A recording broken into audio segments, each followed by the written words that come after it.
د کندهار سرپرست والي وایي د پاکستان نوی حکومت د دوه اړخیزو اړیکو فضا رامنځته کړې.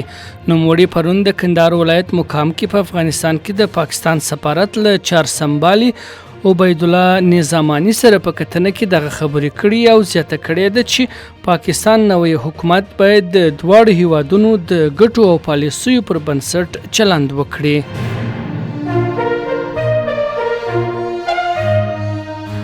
د پکتیکا له زیړوک څخه د خوست تر سپیرې ولسوالۍ پورې د سړک جوړولو لومړی پړاو چارې بشپړېدو ته نږدې سوي دي.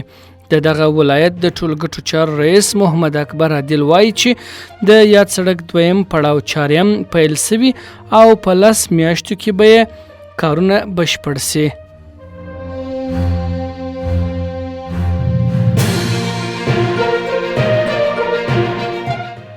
د پاسپورت ریاست ویاند وایي چې د ریاست د روان کال د سلواغې میاشتې له پیل څخه د کپ تر 23 نیټې د پاسپورتونو د ویش له درکه 1 میلیارد او 844 میلیونه افغانۍ عواید راټول او د دولت خزانې ته سپارلي دي.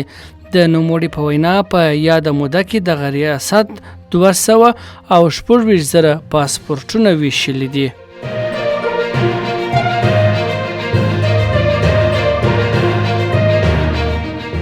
په افغانستان کې د ترکیې سفیر وایي چې افغانستان او ترکیه ګڼ فرهنګي، تاریخي او مدني مشترکات او اړیکې لري. جنګ اونال چې د 12 مارچ د ترکیې د ملي سرود د تصویب په پار جوړې سوي غونډې ته خبرې کولې زیاته کړه چې د افغانستان او ترکیې ترمنځ اړیکې نامحدود دي.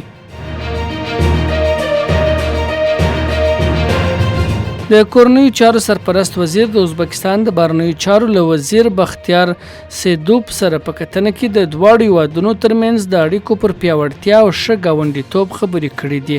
په دې کتنه کې د دواړو لورو د دواړو هیوادونو د ګډ کلتوري، تاریخي او اقتصادي پروژو په تړاو خبرې شوې دي.